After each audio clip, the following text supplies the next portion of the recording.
नमस्कार दोस्तों, जैसा आप जानते हैं और वही हुआ जिसका डर था कि समय आपको काफी कम मिला है पढ़ाई करने के लिए। और आप लोग के लगातार मेरे पास कमेंट्स और मैसेजेस आ रहे थे कि सर किस तरीके से पढ़ाई करनी चाहिए। तो आज सारी चीजों पे काफी डिटेल में बात करेंगे। बहुत ही सिस्टमेटिक और बहुत मेहनत करके इस वीडियो का कंटेंट तैयार करा है। पूरा वीडियो एंड तक देखिएगा, आपको बहुत सारी चीजें जानने को समझने को मिलेगी और आपकी पढ़ाई में काफी सुधार आएगा इस पूरे वीडियो को देखने के बाद। अब बात करते हैं दो लोगों के बारे में। एक वो जो फ्रेशर हैं, अब अपनी पढ़ाई चालू करेंगे, और दूसरे वो जिन्होंने कोर्स कंप्लीट करके रखा हुआ है, पहले से पढ़ा हुआ है, अब बस उन्हें क्वेश्चन सॉल्व करने, प्रैक्टिस करनी है। देखिए भाई, एग्जाम के आखिरी महीने में सबसे ज्यादा इंपॉर्टेंस होता है सिर्फ और सिर्फ प्रैक्टिस का। ठीक है, जितने ज्यादा प्रश्न लगाओगे उतना ज्यादा आपसे बनेगा। अब मान लीजिए आप फ्रेशर हैं, तो पहले इनकी बात कर लेते हैं। आपको मैंने इंपॉर्टेंट टॉपिक और इंपॉर्टेंट सब्जेक्ट बताया, आपको खुद समझ में आ रहा होगा कि जरूरी क्या है। भाई इतिहास अपने आप में 4 महीने का है, सवाल कितने आएंगे? 2 आएंगे। तो पहले मैथ्स और रीजनिंग को पढ़ो।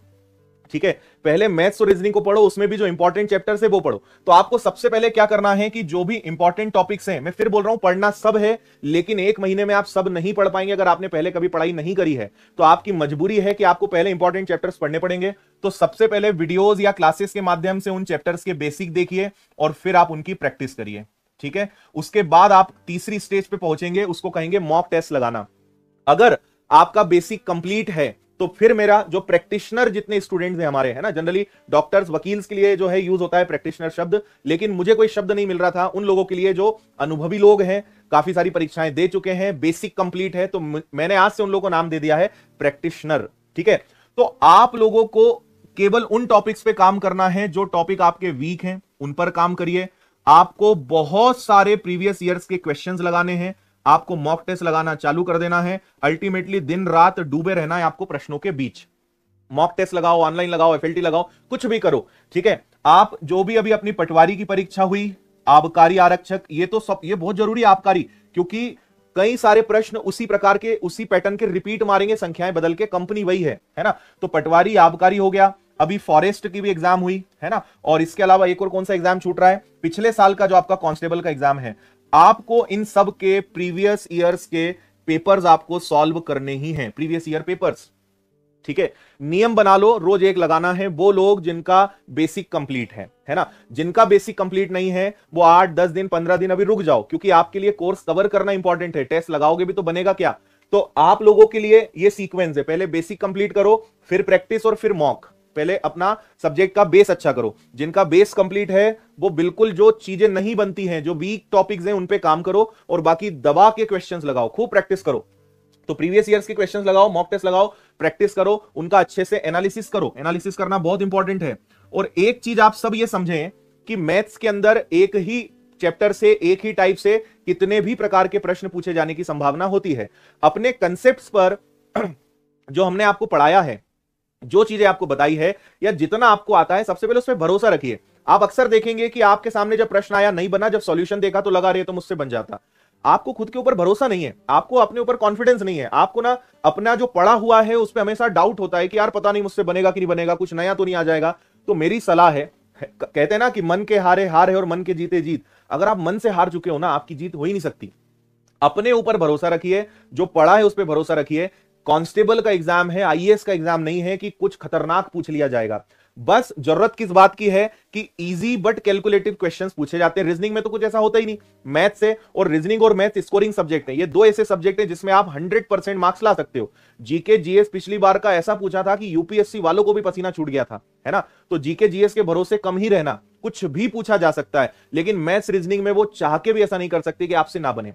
2, 4, 8 सवाल तो यार ऐसे रहेंगे, लेकिन बाकी सब आपके हाथ में है। कुछ भी आउट ऑफ सिलेबस नहीं होता, कुछ भी कठिन नहीं होता है। मैं जैसे हमेशा उदाहरण देता हूं, भाई आपने बचपन से पढ़ते आए टाइम एंड वर्क का क्वेश्चन, हमें आदत है कि भाई ए किसी काम को 15 दिन में करेगा, बी उस काम को 30 दिन में करेगा, दोनों मिलकर कितने दिन में करेंगे। अब उन्होंने पिछले साल क्या करा कि उन्होंने कहा कि भाई ए किसी काम को 17.5 दिन में करेगा, बी उसको 18.5 दिन में करेगा, दोनों मिलकर कितने दिन में करेंगे। अब ये सवाल बड़ा बेसिक है लेकिन कैलकुलेटिव है।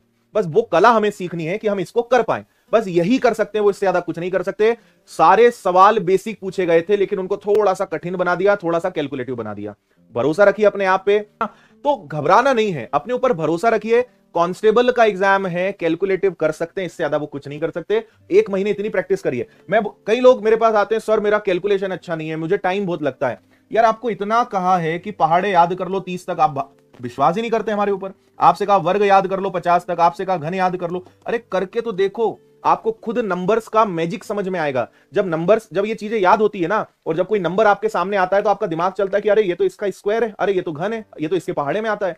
करके तो देखो, आपको नंबर्स का मैजिक समझ में आएगा। हम लोग यही करते हैं, हमारी प्रैक्टिस है तो हमें दिख जाता है, क्योंकि हर क्वेश्चंस में लॉजिक होते हैं। नंबर्स का मैजिक सीख लिया, आपका कैलकुलेशन यूं उड़ा दोगे आप, पर आपको थोड़ी मेहनत तो करनी पड़ेगी ना।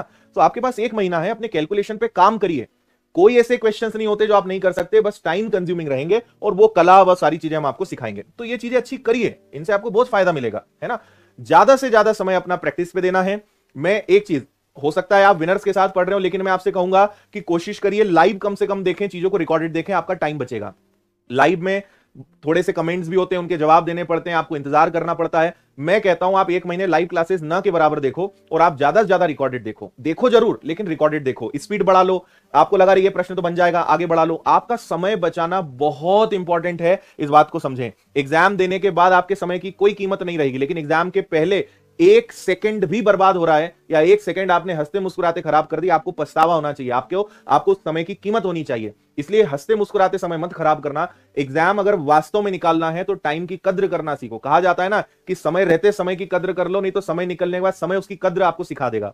तो आज उसकी कद्र करिए। 1 सेकंड, 1 मिनट भी नहीं बोल रहा हूं, 1 सेकंड भी खराब नहीं करना है। अच्छी नींद लीजिए, 6-7 घंटे की नींद लीजिए, थोड़ा सा अपने शरीर और स्वास्थ्य और बाकी चीजों पे, फिजिकल पे काम करिए। उसके अलावा दिन रात पढ़ाई में डूबे रहिए, कुछ नहीं करना है। अगर आप जॉब में हैं, आप हाउसवाइफ हैं, अगर किसी तरीके से छुट्टी मिल सकती है, किसी तरीके से परमिशन मिल सकती है, 1-1.5 महीने के लिए अपने आप को कट कर लीजिए, है ना। 1-1.5 महीने के लिए छुट्टी ले लीजिए, जो भी संभव है। क्योंकि देखो यार, आगे सारी चीजें हो जाएंगी, लेकिन ये अपॉर्चुनिटी बार बार नहीं मिलती ना। अगली बार कांस्टेबल का एग्जाम कब आएगा, नेवर नो, किसी को नहीं पता कि अगली बार ये कब आएगा। तो बाद में पछतावा नहीं होना चाहिए कि यार कोशिश तो करनी थी। देखो रिजल्ट जो हो, हमारे हाथ में एक ही चीज है, कोशिश। हमारे हाथ में एक ही चीज है, मेहनत। उसमें अपनी तरफ से कोई कसर नहीं छोड़नी है। वो नहीं बाद में लगना चाहिए कि यार काश ऐसा कर लेते, काश छुट्टी ले लेते, काश घर वालों से को मना लेते कि मुझे 1 महीने के लिए थोड़ा सा फ्री कर दो। बाद में पछतावा नहीं होना चाहिए। जो करना है आज करो, आज मैनेज करो। और आपको अगर लगता है ना कि समस्या आपके साथ है, मैं भी आपको कुछ चीजें दिखा रहा हूं, किसी के कोई ऐसा इंसान नहीं जिसके साथ समस्या ना हो, कोई ना फंसा हो।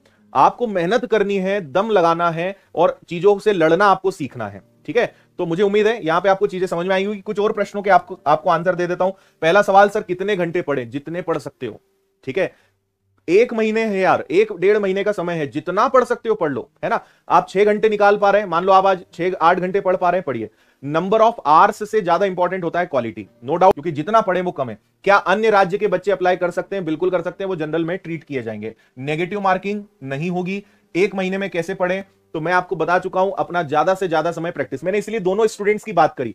फ्रेशर्स को पहले टॉपिक पढ़ना है, फिर उन्हें प्रैक्टिस पे आना है। 15 आने वाले 10-15 दिन तो प्रैक्टिस पे जाना ही नहीं है, पहले सिलेबस कवर करना है, और वो भी रिकॉर्डेड क्लासेस से करना है। लाइव के चक्कर में मत पढ़ना ज्यादा। और जिनका पहले से कंप्लीट है, जो चैप्टर्स कमजोर हैं, सब पढ़ो।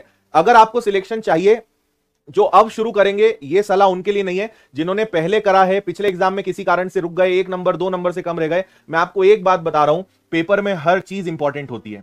आप अगर ये सोचोगे कि मुझे कोई आईएमपी बता दे, मैं यूट्यूब पे ऐसा वीडियो ढूंढ लूं कि जो बस ये बता दे कि इतना पढ़ लो हो जाएगा, मैं बता रहा हूं आपको, वो धोखा देगा, ठीक है। Every single chapter is important, हर चीज पढ़नी पड़ेगी। क्योंकि मैं आपसे पूछता हूं, आपकी शिफ्ट में बता दो क्या आएगा और क्या नहीं आएगा, क्या भरोसा यार।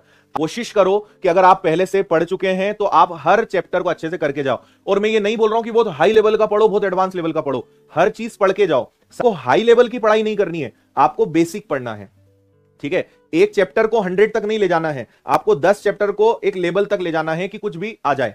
हर चैप्टर के बेसिक सवाल पूछे गए, कठिन कुछ पूछा ही नहीं गया, 2-4 इक्का दुक्का छोड़ के। तो इसलिए हर चीज पढ़ना है, हर चैप्टर अच्छा करना है, हर विषय में हर चीज पढ़नी है, क्योंकि पूछने को कहीं से भी पूछा जा सकता है ना।